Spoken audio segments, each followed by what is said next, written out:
All right. Hello, class. How are you today? Day 200 of quarantine. This is lecture number 5 online, I believe. Or it's lecture number 4, I can't remember. It's been a little while. But today, what we're going to be talking about is fundamental object control skills of childhood, chapter 13. Okay, so last chapter, chapter 12, we really just talked about how well can a kid just move their own body. And now the next level of difficulty, obviously, and the next level of development is not just to move your own body, but also to then move objects in space, in your environment, to accomplish some goal. Okay, so object control skills, want to control objects to achieve some goal. So for instance, this kid here has the goal of kicking this ball down the street. Doesn't have to be a very exciting goal, but nevertheless, that's his goal, assuming. My other webcam hasn't come yet, surprise, because everyone's buying them up right now. But I found a lot of good YouTube clips, so we're going to look at kids being bad at sports and stuff like that to be able to kind of help supplement the lesson, since I'm still just stuck in this box right now. Okay? Okay. All right, next slide. So we already prefaced this a little bit, but once the child can walk without support, meaning they don't have to use their hands, they don't have to cruise around using furniture to stand upright and walk, then that's when things open up. Okay?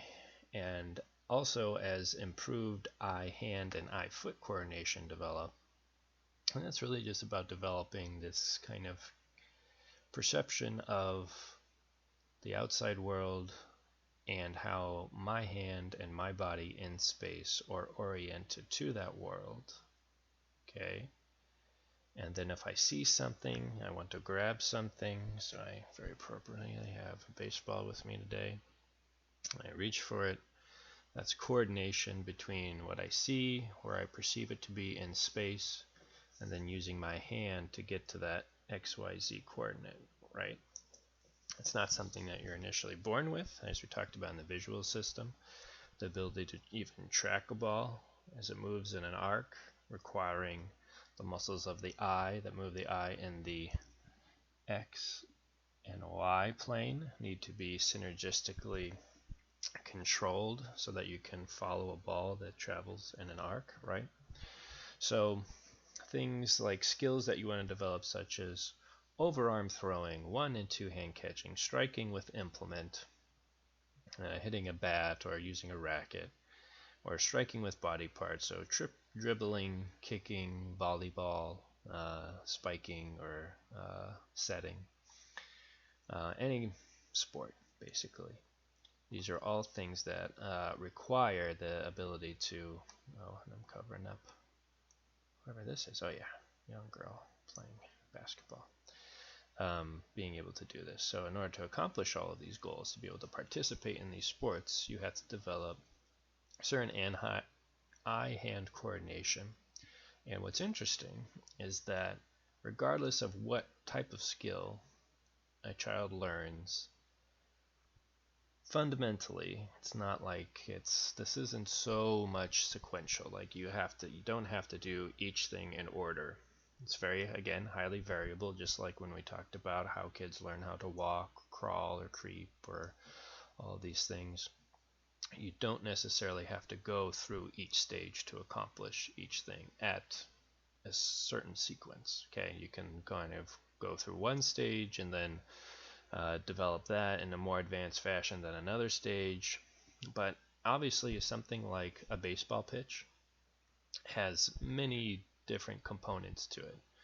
It requires like good foot placement, it requires hip rotation, it requires balance, it requires the arm to be able to hold the ball, release the ball, the whole body to really be able to move. Very advanced movement, right? It requires a lot of coordination throughout the entire body, and that's something that needs to be practiced a lot. And it really only the practice and the kind of human nervous system have to kind of develop with one another in order to get like this kind of optimal output, right? Surprisingly, to try to push things on kids to practice things very early, where perhaps there's probably a time you can wait, and then the practice that you put in gives you more kind of bang for your buck, instead of like trying to get a 1-year-old or a 2-year-old who's just now able to walk without support to try and learn how to throw a baseball or shoot a basketball. They don't really have that goal-oriented process yet, because when kids learn to start playing, initially their play is non-goal oriented. And so trying to get them to do goal-oriented tasks when they are in a kind of state of mind that has no goal, play is just kind of a free-for-all, those things don't necessarily match up. And so it's a little difficult to really motivate them to do those things when the idea of a goal or goal-oriented process is still somewhat of a foreign concept. Now that develops pretty quickly once they get into like 3-4 years old, and certainly when they're 5 and 6, that's when we see the greatest gains in motor control, like we talked about with handwriting. You see big boosts in those types of fine motor skills.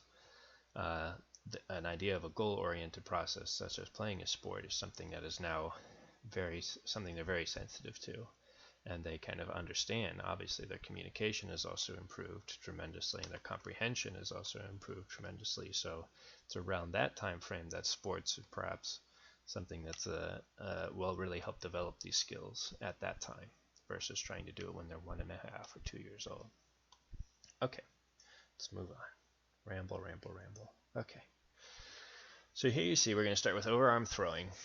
It's the most complex of fundamental movements. Okay, we already talked about the pitch being hugely complex. It requires all these different components to really be able to achieve an optimal pitch, being something that is fast, being something that is accurate, and being something that the ball generally also goes a good distance. Okay, and so there's ways that you can teach the pitch to children. So these kids look like they're somewhere between that 4, 5, 6-year-old, maybe older. And there's phases to being able to throw, of how you can teach a pitch that will help kind of facilitate their ability to develop the skill, right? And so there is definitely a lot of good research about the learning of motor skills in children too, and children with different disabilities as well, that how you teach these skills is going to have a great impact at the rate of which they are going to learn these skills. So being able to learn them, so day-to-day improvements, is going to vary based off of the type of instruction you give them, the type of environment that they are in. Are they doing this alone? Are they doing this socially? So all these kids are practicing this task with one another. But basically you can break down the throw into 3 phases. The preparatory phase, which is kind of what these kids are into now. They're kind of prepping their bodies, so they're pointing at a target which they want to throw at. So trying to kind of identify a target within space, and then they execute it, and then they follow through. So the difference between the execution and the throw is that I might execute and I just release, right? You wouldn't just go, wha. You would go, wha, something like that, right? Very beautiful. I know, I'm a very talented person. But there's all 3 of these stages. These things, although they seem very naturalistic, if you watch sports with any type of throwing action, this is how at a high level a throw is performed. But for children, again, it takes them years to really be able to develop this and refine this. Okay, so let me see, what's the next slide? All right, we're going to kind of get into some clips in a little bit. But here's my big head again. So set the standard. So back in the 1930s and 40s, when apparently people did have a lot of time on their hands, Wilds, the name of this individual, developing stages of overarm throwing. So they set the standards for studying developmental throwing by establishing these 4 stages in 1938.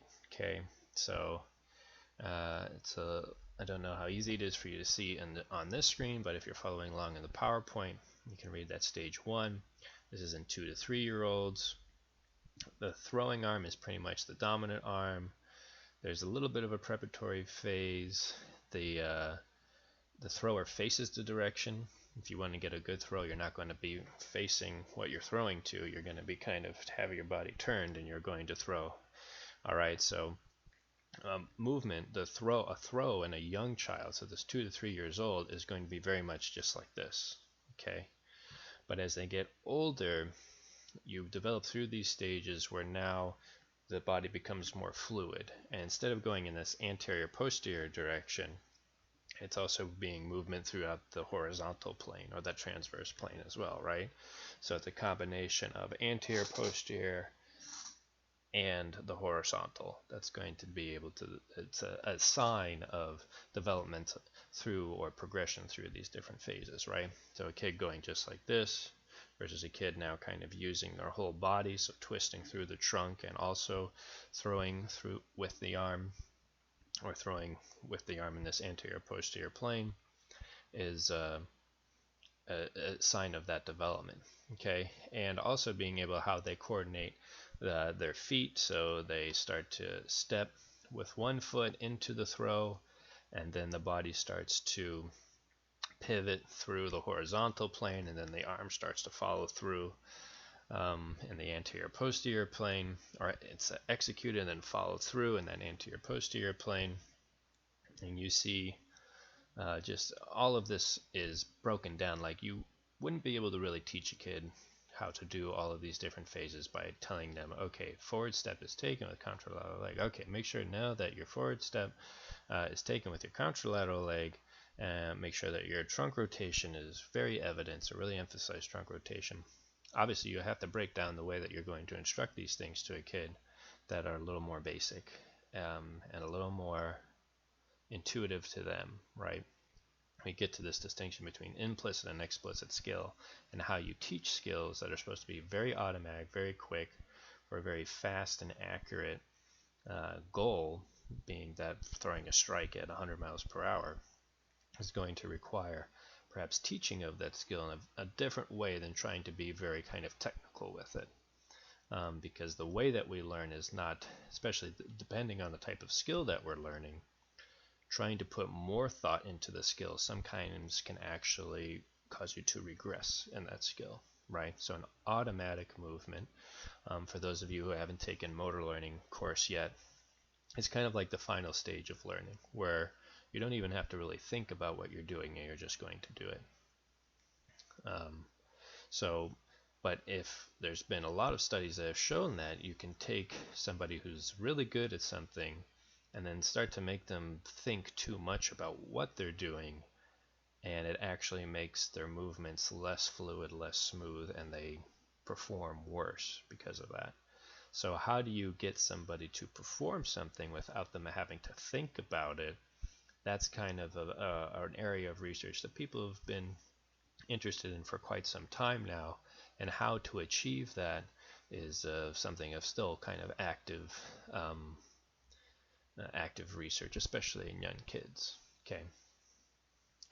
And so again, as far as this anterior posterior movement, the base of support changes from stationary to a shifting position. Okay, so let's look at some examples of kids who are some very good and some not so good at throwing. So these kids, it's really hard to find on YouTube videos of kids just being really bad at throwing, unless perhaps you really look. What I found was these children who are given a foul ball or a home run, and then they accidentally throw it back. And so you can look at their overall arm mechanics and their body mechanics, and you, based off of what we just talked about during these different stages, you can look and see where potentially they fall within those stages. And so these are very young children too, so you can kind of guess where they would fall before you really watch them. Okay, so let's look here. Alright, I muted the videos this time because it was just way too loud before. Okay, so this kid here, right, given the ball, facing his target, just the arm movement, throws it right back out. Okay, This kid too, a little bit better. A little bit of reaching back and throwing forward. Very upset mom. Oh my gosh, we paid so much for these tickets. And so you see that very much across all of these children, that their throws are very much just focused on these kind of like abrupt, just arm movements. The body is not quite involved. That kid was definitely about to throw it. Let's see, one more. Where is this kid? Oh no, he already threw it. This kid seems good. Okay, so very much has the ball, bam, just kind of flicks it. Right. Now, let's look at another kid. A kid that's probably had a lot of practice and probably has practice from people who are in an expert level of throwing. Okay, let's watch this kid. Kid is 4 to 5 years old. Boom, holy cow. Okay, let's see if we can kind of stop. At what point? So he's got all of the, good lord, no thank you. Okay. Sets the pitch, very professional. Whoop. Okay, so already, if we look here, base of support, he's on one leg. Okay, he's facing this way. He's exerting his center of mass forward, so he's carrying some momentum through the base of support. So if his leg were cut out from under him, like we talked about in the gait cycle last week, he would fall forward. So he's kind of leaping forward in a way. I don't think he's going to contact with the other leg and then the body follows through. Let's see if we can do this. Okay, so obviously he was facing the camera. He's released the ball pretty accurately. He's now stepped with the other foot. He's rotated through, and then where he finishes, he's facing away from the camera. Okay, let's see if we can break it down a little bit more. So he starts, very professional, ready, give him the heat. Okay, looking good. All right, look at the body, a lot of rotation through here. Arm at 90 degrees, plant foot down, going through, hasn't released it yet, strong follow through, okay, and that right leg comes up, kind of to help balance as he gets onto this leg here. Okay, so very complicated movement. Showing a lot of mastery of that movement. This is several minutes long. We can look at, this is an older kid. Don't really care about that kid. This is all about how they do it now. Let's see if we can really find it. Whoa. All right, pretty much a straight line through here. Right, so this kid has got all of the technique down. The problem may be, as you probably guessed, that pitching is really hard on your shoulder. Very few professional pitchers have very long careers. And this kid might have a couple decades of pitching in his life before he gets a chance to like cash in on it. It's hotly debated right now, or at least it has been when I was kind of in the sports area. It's how quickly should you have kids specialize on a movement. So this kid is obviously highly specialized in being able to pitch, baseball pitch.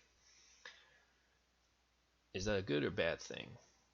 Achieve the skill at a very high age, but now the wear and tear that might be on a developing skeletal system might be something that will be detrimental in the long run. And so there's one area of kind of debate is that kids should not be specialized this early on because of the long-term effects it may have.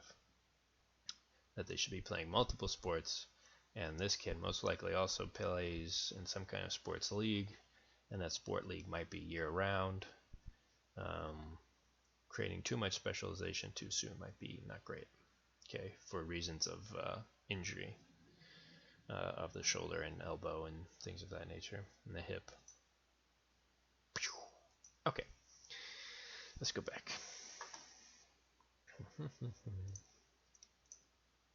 Nope, not that one. Here we go. All right, so going through those stages, we saw kids, and here this is in the book as well. So you can see that those first kids throwing those pitches back, the ones that were not showing very impressive throwing skills, they're facing their target, they're kind of just flicking it with the hand. There's very little follow through. This one, we saw one little girl, I think, she was using a little bit more rotation in the shoulders.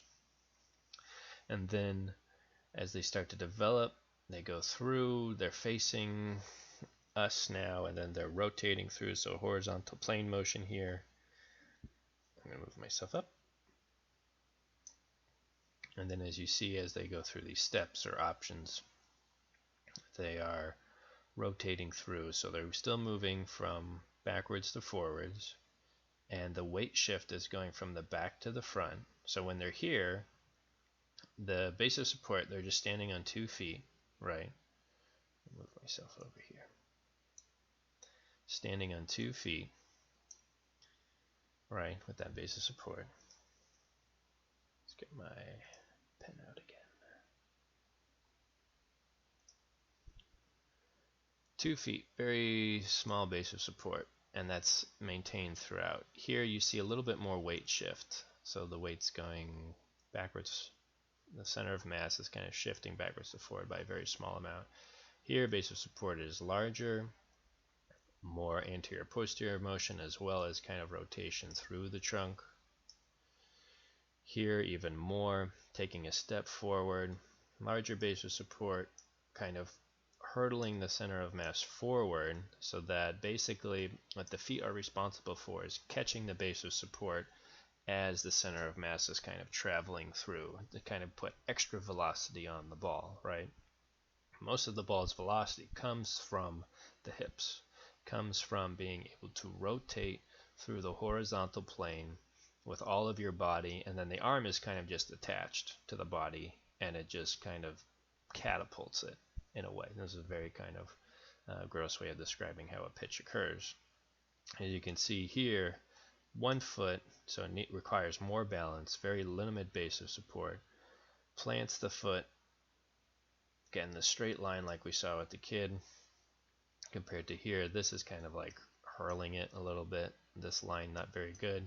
The further the ball is away from the body, the more torque you can apply to the ball, hence you can apply more force, and therefore you can generate greater velocity, and therefore you're able to put a lot more speed on the ball. Puts a lot of wear and tear in the shoulder, as we talked about. But you see it's this huge, like the base of the center of mass is here, and then as it goes through, it kind of continues to go through, and then they have to basically catch it with the other leg because of how much momentum they put on the entire body to kind of fling the ball forward. Okay. So, and then there was a study, Robertson's developmental evidence of longitudinal evidence of developmental stages of overarm throwing. So people looked at these different stages, and this is where this guy came up with this finding that you can develop in these different stages at different times between different individuals, and they're still going to be competent at throwing. And so, for example, if a kid is developing really well through the kind of trunk and through the hips, being able to get the rotation, this horizontal movement down, prior to being able to get this kind of arm component down, and vice versa, if a kid is showing the arm component being advanced and the hips not really developing at the same time, that is okay. It doesn't mean that the developmental stages here have to really follow a strict criteria.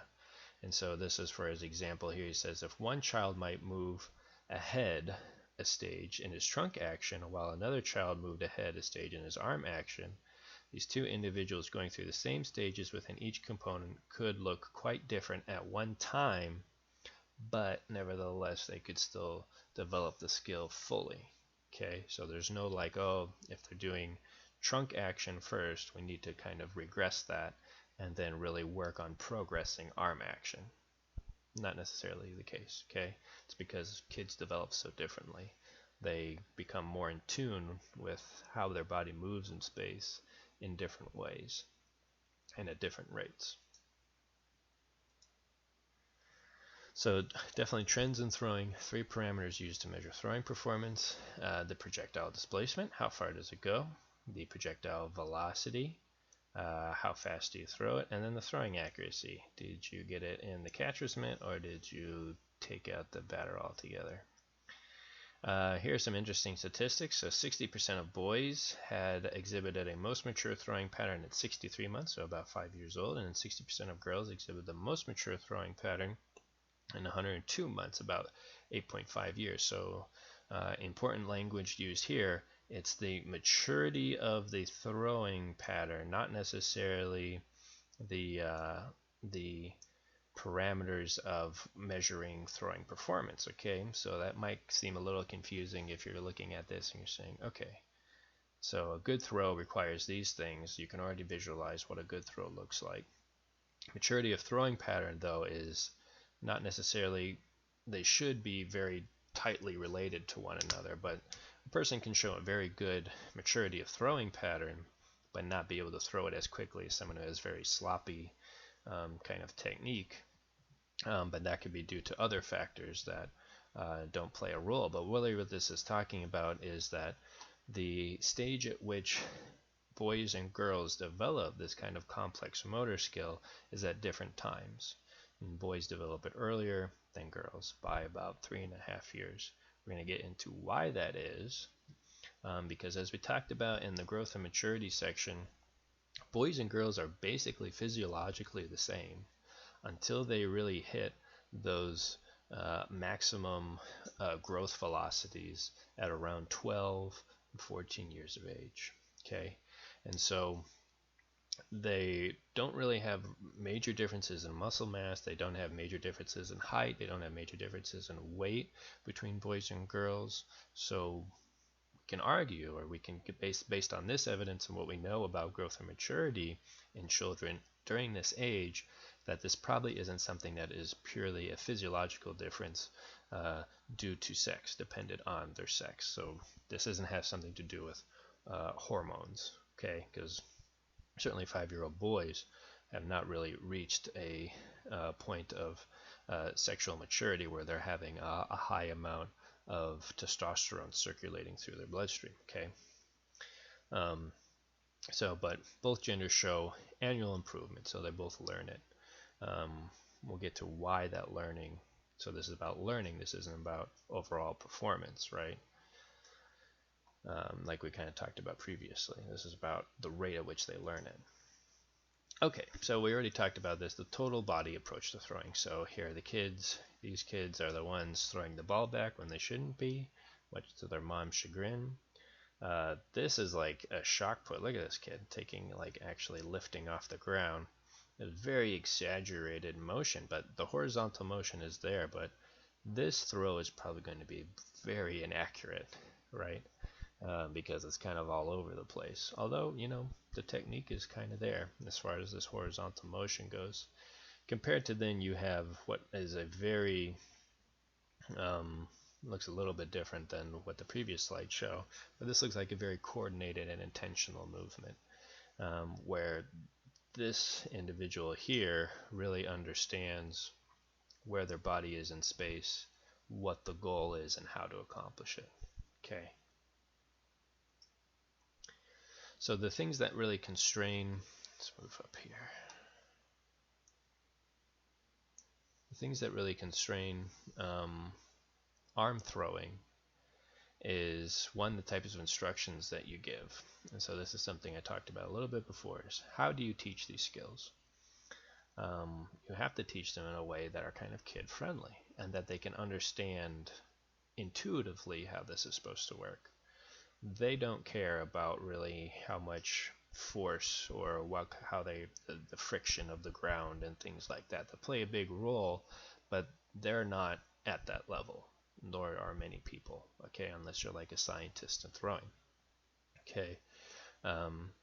And so you have all of these things, so stepping motion to kind of help initiate the stepping motion. So instead of a kid just standing there like we saw in the previous slide, to get them to kind of step, you say, okay, now step on a bug. So it has to be a very direct, deliberate step. And then you step with the opposite foot, make a big step, trying to kind of emphasize the amplitude of the movement, the orientation of the body in a way that the kid kind of understands the kind of the movements, but not to break them down so that they're step by step, to then make them be fluid in nature. And that's very tricky to do. It takes a lot of kind of intuition on the teacher's part as well, and a lot of experience on their part to kind of understand, like, what part of it are they not getting, and whatever part that is, how can we kind of then make that, how can we kind of fix that so that you give the kid feedback so that they can then get it. Okay, if that makes sense. Other thing, ball size. Obviously, if this were a bowling ball, it would be very difficult for me to throw it. If it were a ping pong ball, I probably wouldn't be able to throw it as accurately either. So ball size plays a role in the ability to throw something. Kinematic constraints as well. Children are pretty much biomechanically pretty similar to one another. They don't go through those they haven't gone through puberty yet, where there's that awkwardness of having very long limbs or very short in stature in relative to their limbs throughout the torso and their kind of hips or legs. So what's the kinematic restraints we're talking about here is that things haven't quite grown in yet well enough to be able to fully take advantage of being able to create a very fast pitch. The movement, being able to combine these anterior-posterior movements with a horizontal plane movement and the base of support, being able to balance on one foot versus balancing on 2 feet. If they are not able to anticipate how their weight is going to shift through their base of support, then they're going to fall off balance and they're never really going to be able to be successful. So they have to gain control. They have to get balance first before they really can start to do these very intricate, fluid throwing motions. So talked about gender differences. Now we're going to get into like how we talked about a couple of slides ago, why boys and girls are throw a little bit differently, and it's probably not due to a physiological difference, right?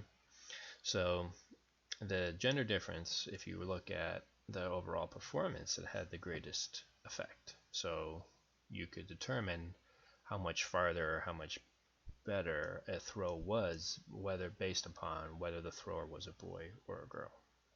Now, when we look at just girls, though, this is when it gets interesting. They weigh more, so they probably have a little bit more weight to be able to put behind the ball. They're stronger. They have increased body fat, so some of the best pitchers are pretty hefty guys. CC Sabathia, Roger Clemens, a couple others. I'm sure there's some baseball people in the class that can definitely list off a bunch of base pitchers and softball players as well who are just a little bit heavier. It gives them a little bit more of a base to be able to throw the ball with. Greater joint diameter, so larger wrists, larger elbows, humerus, shoulder, hips, the joints of the body. And graded estimate arm and leg muscle mass. So they're stronger, the cross-sectional area of the muscle is larger. So these are all things that play into that, if they're just stronger and built for pitching, they're going to be better at it. But interestingly, this last point here, girls with an older brother affected throwing performance, specifically that they were able to throw it better. So this demonstrates that the presence of an older brother, someone who has experience in throwing, teaches the younger sister how to throw, and thus they become a better thrower. It has nothing to do with the fact that they're a girl, it's the environment that they're in. So they have an older brother who they play catch with, or they play some kind of throwing game with, dodgeball maybe, and they are able to pick up on some of the intricacies of throwing because they have that relationship and because they have that kind of mentor or teacher who shows them how to throw. And so this kind of is a very strong environmental factor that demonstrates that a lot of throwing is probably based upon the kind of social norms that we put on throwing and play activities that we expect boys versus girls to kind of interact with. So catching is a fun one. If you have kids and you try to play catch with them, you'll realize that the days of being able to play catch are a little farther off into the future than you may initially expect. The action of bringing an airborne object under control by using the hands and arms. That's what catching is. Little process-oriented research, so people don't really investigate catching. Probably because it's a little hard to do. Child research is kind of intense to get kids, and then if all you're going to do is play catch with them, it's a little hard to justify why do that research versus something else. A child's first attempts are passive, palms are open, they kind of go like this, and when they do get the ball, there might be a delay in kind of closing the arms around it. So they kind of just start more catching it with their arm, and they're trying to catch it with their hands, right? They need to be able to improve the visual perceptual system, so the ability to, again, now this really is dependent upon being able to track the ball through space and being able to anticipate when the ball reaches you and then making the appropriate action to catch it. So anticipation is always going to be key in being able to catch. The ball is coming towards them, right? It hits them and then they make a movement. That's not how you catch.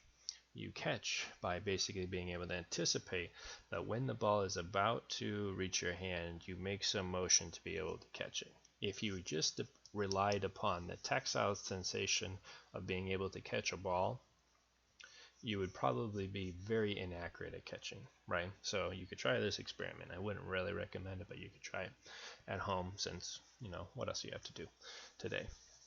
Some of you are super busy, so we'll try to keep this brief. Try catching the ball with your eyes open versus catching the ball with your eyes closed, and have someone you trust try to throw the ball as accurately as they can into your hand. Okay? Which is easier? Okay? So obviously, when you don't have the visual system to help you anticipate when to close your hand around the ball, you really struggle with being able to accurately catch. Okay? So it's very difficult to do. You have to be able to anticipate. You can't just do feedback. But kids, when they're learning to catch initially, are all feedback oriented because they don't have this visual perceptual system fully developed yet. So object will still in most instances make initial contact with arms or body. Usually manages to retain the object by trapping or hugging against the body. Okay, so we talked about that already. So there's a lot of variation in how catching is done. Turn their head away. An adolescent can predict a ball's flight and make preparatory responses to advance of its arrival. At most advanced level, the entire body adjusts in order to catch with only hands and give with the catch to reduce momentum. If you're a football fan, you know that professional wide receivers in the NFL are able to catch lemon-shaped balls of football with one hand while running and falling at a high velocity. So they're very talented. And they're talented because they can anticipate and they have the biomechanics and everything to be able to do this very well. Okay, so grasp, clamp, cradle. These are all these different strategies. The most prominent strategies are the grasp and the cradle with two hands, grasping with two hands, cradling with one hand, so kind of cradling it there. Clamping with one hand is kind of like being like a clam for the most part. Let's look at a clip. Okay, whoa, don't go anywhere. Okay. All right, kids catching, always fun. Now this one kind of surprised me because this video has almost 2 million views. Look at this kid. Okay, it's going to refresh really quick. Hopefully there's not an ad. This is the problem with YouTube. I don't have YouTube Premium. Why would I buy that? Okay. And go. See, it's just like class. I'm equally as unprepared in class as I am here. Product description for Grammarly. And so what we're going to see as we wait for my computer to not be slow, that this kid's going to catch several balls. Okay, watch here. There's a lot of anticipation. Blah. Okay, trying to catch with both hands is not undeterred. Successful catch. Okay, actually with the hands too. The first one you saw tried to be kind of clamped down with both the arms. A throw, kind of wild flow throw, body is facing them, underhand throw. Okay, another good catch. This video is 4 minutes long, and it's just of this kid catching balls, and has 1.7 million views. Right, off the head. So the success really depends more on the thrower than it does the kid. Obviously, if a person throws poorly, regardless of skill level, it's more and more challenging to catch it. But with this kid, you can see there's very little like preparation. There's some preparation. The arms are very wide. You know, to catch a ball that size, you really don't have to have your hands or arms any much bigger than just a little bit bigger than the ball. You don't catch with trying to bear hug it if you're advanced. But this kid obviously is not advanced, and so there's some good anticipation there. But in the preparation of it, there's kind of, he's setting himself a very wide margin of error. Okay, one more. All right, lots of anticipation. Oh, how did it with the body? So that's pretty good. Okay, younger children. This kid's probably around 3. Younger kids, it's a mess. They're all over the place. All right, back to business. Bitness, as we call it. Okay, so you can see the difference there. If you want to see advanced stuff, just Google Odell Beckham or something like that. All right, and then of course it has to be broken down. This was done in 1984. And it was done as part of this. So here's this Robertson again, developing children, their changing movement, and so it goes through this kind of preparation, reception, hand component, body component. And so they've done this, and they have kind of components, and then they have steps or kind of stages of development through those components, right? So the development or the progression through each step can happen at different rates for each component. Okay, so the preparation component for the arm, they might be able to progress through very quickly through these components compared to these components and vice versa, right? So the early steps are the very immature stages of this. So the arms are outstretched with elbows extended, awaiting the tossed ball, compared to at the bottom, the arms await the ball in a relaxed posture at the sides of the body or slightly ahead of the body. So kind of just here, and the elbows may be flexed. And so there's not, this is very difficult. If you always tried to catch a ball like this, you'd have to, it's actually much harder because you have to make a quick adjustment to wherever the ball is going to be. In step 3, you're very much anticipating that the ball could be anywhere. Okay, so let's look at that compared to the body component at the bottom. There is no adjustment of the body in response to the flight path of the ball. So ball goes here, ball goes there. I'm just kind of standing there, and maybe I make a little bit of effort, but most likely going to be a failure. Step 3, the feet, trunk, and arms all move to adjust to the path of the oncoming ball. And you adjust to the path of the ball. So you don't wait until the ball is about to get there and then you try to get into the space where the ball is going to be intercepted. Instead, what you do is you kind of can predict where in space the ball is going to be, and then you adjust yourself to get there. Okay. Hardest catching to do is the catching of a football punt. Okay, very difficult. Ball is going all crazy and stuff in the air. It's a high arcing thing. It hits with a lot of velocity, and then on top of that, you have to make sure that you catch and secure the ball before you get your block knocked off. Okay, so different phases, different steps of progression for each component, but the components can be progressed at different rates between different individuals. So like we saw, I think the kid that we looked at in YouTube is probably more at this level. Okay, this level is younger, and so the ball, they're waiting, ball hits him in the face, falls on the ground, and then the arms clap. Okay, delayed response there. Here, wide arms, waiting, kind of feels it, and then is able to make a quick adjustment and grabs the ball. Success. Here you see the arms are flexed, kind of waiting, lots of anticipation here going towards where the ball is going to be. So starting here and goes up, and then makes the catch, and then immediately goes into perhaps throwing it back. Okay, so the amount of anticipation is really what is learned in a catch. The overall skill of being able to just get your hands in place and being able to close your hands around it is also just another level of anticipation, but it's very finely tuned. So constraints on catching: ball size. If you are trying to catch a ball that is the size of your torso, probably very difficult, as well as something that is very small. So in the video we watched, that kid was catching a ball that was about the width of his torso, right? If we tried to throw like a golf ball or a ping pong ball, it'd be very unsuccessful. It's a very gross motor movement at that level, and so a bigger ball is better.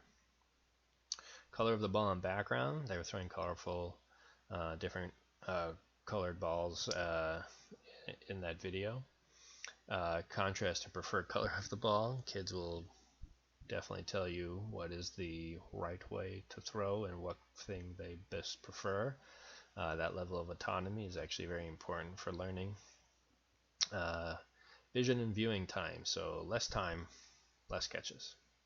So something that can contribute to less time: if it's faster, if you're closer together, it needs to be very deliberate, kind of giving them time to anticipate, to really have them coordinate everything together so that they can kind of, really has to set in for them. It takes time for them to process all these things. The ball's over there, the ball is in this general area, the ball is flying, the ball's coming towards me. It's a lot of thinking in a way, although it's just a lot of kind of repetitive, kind of like reassurance of what's happening. Obviously, instruction plus practice equals better catching. Knowledge and experience: more experience is also better. Who thought? Catching on the run: this is when things all of a sudden, everything has to start coming into play. Odell Beckham coming down the sideline, catching it with one hand.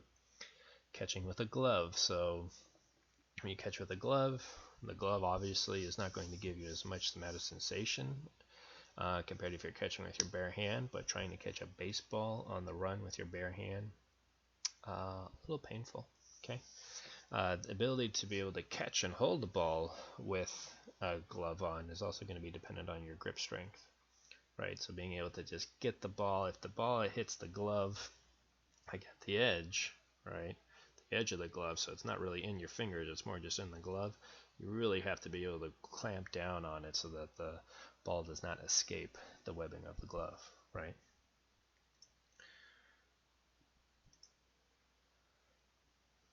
And so again, you can rate the kind of overall skill of catching using this scale, which was done in 1972 and I guess updated in 1980. And so initial body contact: subject makes no attempt to contact the ball, kind of like they just stand there, arms are output, hits them in the chest. All the way down to hand contact, clean catch: the ball is contacted and retained by the hands only. The ball may be brought into the body on the follow through after control is gained with the hands. Okay, so very coordinated movement. Obviously you can see that as the scale goes down, progresses from 1 to 6, the amount of detail included in that rating is increased, because there's a lot more processes that occur with improved catching ability. Striking: okay, so using a body part such as your arm to hit a volleyball, or using an implement such as a bat in baseball to project an object, to hit it, whatever object it may be, from where you it's coming at you towards, or staying in one place to going to some other place. This is a propulsion skill, so really being able to, you're not holding the ball, and so the skill is being able to displace an object without actually really handling it. Okay, so this is what we would call it as a propulsion skill. So using body underhand or overhand, using implement, one or two-handed. A lot of volleyball includes underhand or overhand, and then one or two-handed using an implement, so using a tennis racket versus like using a baseball bat. Okay, groovy. A lot of developmental aspects. So child's first attempts are similar to inexperienced overarm throwing. Okay, so you can take a lot of, oh baby, let's get on my screen here, move myself up. So inexperienced is pretty much just with the arms, they're facing the object and then they're trying to swing at it, kind of like that one game where you have the two handles. It's like a VR game and they're trying to chop the cubes. If you don't know what I'm talking about, I don't know the name of it. It's a horrible description, and let's just forget I mentioned it. And so there's very little backswing, there's very little momentum of horizontal plane motion. It's very much like just a chopping motion for the most part. Advanced horizontal movements, visual contact without orienting body to object. So they're basically being able to see it without having to move their body towards it. Full backswing, forward step with contralateral legs, so they're shifting their weight back and forth. There's a lot of things you can look at with inexperienced versus advanced strikers. Striker usually takes no step, but if the striker does, it is with the homolateral leg. Homolateral leg. Ipsilateral, contralateral, homolateral. Anyway, we'll have to look that up. Striker uses an up-down striking motion. Striker takes little backswing with no striking arm or implement, compared to forward step with the foot opposite the striking arm or striking leg. Oh, I see. Homolateral leg means that if I have the implement, my right hand, I'm going to move with that same foot, with whatever the implement is in. We'll call that ipsilateral. We'll have to double check that. It's not going to be on the test, so who cares? Striker swings the striking implement horizontally, so instead of chopping down, it goes like this. It's not like this. It's like this. Differentiate trunk and hip rotation is present in the two-handed striking pattern. The striker's arms are relaxed, and there's a noticeable coordinated wrist snap, right, when swinging the bat. And so it's not just about moving of the arms, like a kind of really weird lightsaber duel. It's you follow through and you kind of, let me see if I can get, does that look accurate? Baseball players, go ahead, comment, tell me how bad I am at doing that. And this was also developed in 1985. So let's look at some differences here. Let's look at some kids. Okay, we're going to look at some kids again. Playing t-ball, specifically Lumpy. Lumpy's first game. Let's move myself down here.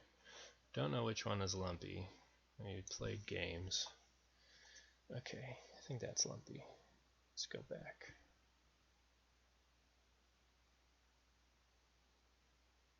This kid, Lumpy, 900,000 views. What are we doing with our lives? I mean, the Goodyear blimp showed up to his game, so he's probably a pretty big deal. Okay, here we are. Oh, missed the first one. Okay, Goodyear blimp, yada yada yada. Pretty good swing. You notice that is a horizontal motion, but pretty bad throw and catch. Horizontal motion, but it wasn't a wrist snap.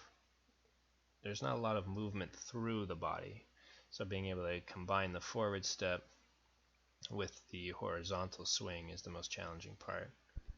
Let's see. Okay. So yeah, there you kind of saw it. These kids are pretty good. They've had some practice, right? Alright, ball will be placed.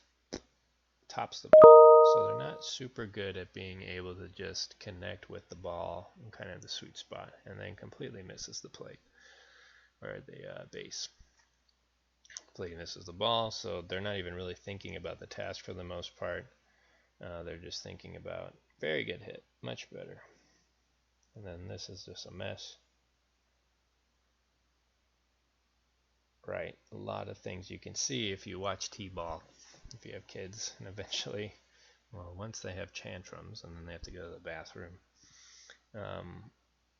it takes a very long time. You're going to sit through a lot of T-ball games where you're not going to see a lot of progress. So it takes a while. It's very complicated movements. Okay, here's Lumpy, I believe. Oh, wow, okay. There you go. Now, he wasn't even looking at the ball, but nevertheless, pretty good swing.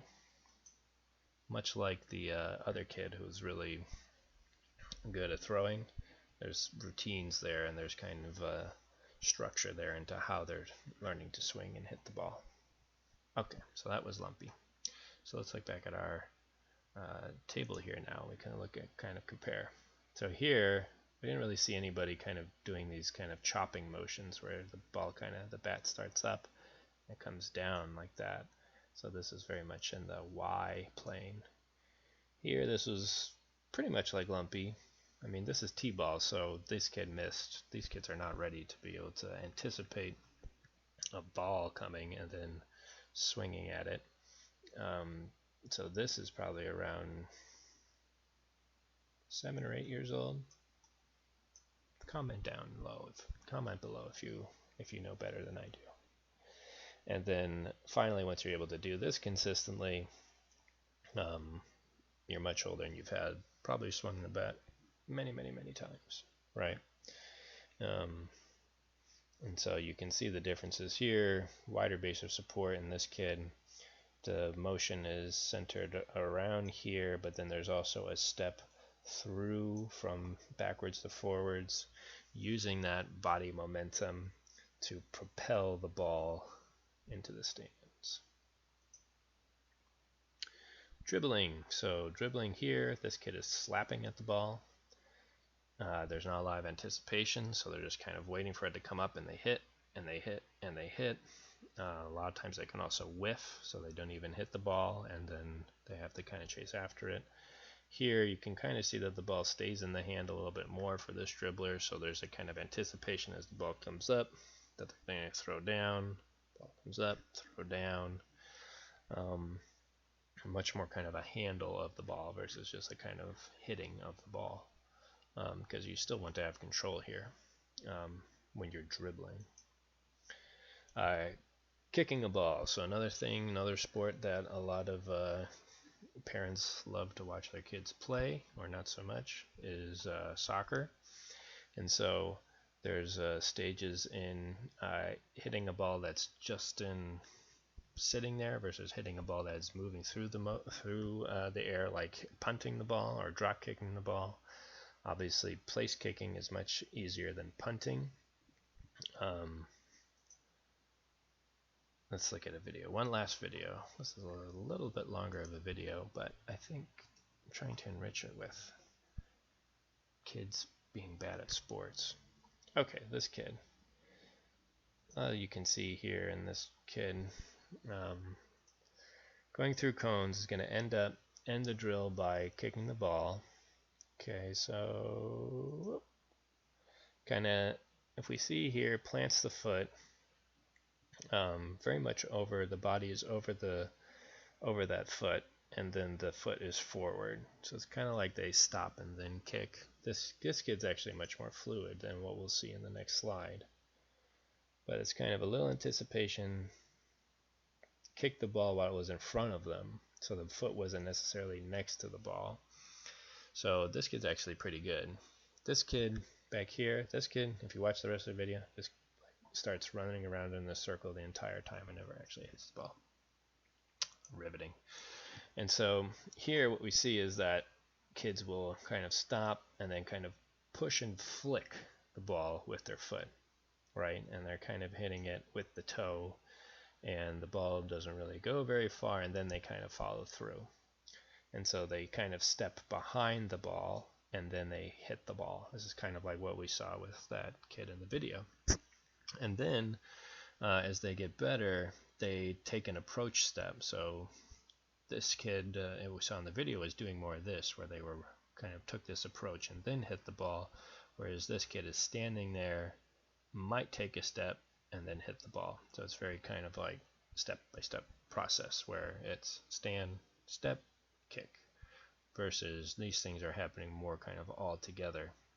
So you see this still shot here is something similar to what we saw in the video, where the body weight is very much, or the center of mass is over that supporting foot, and then the foot is out in front.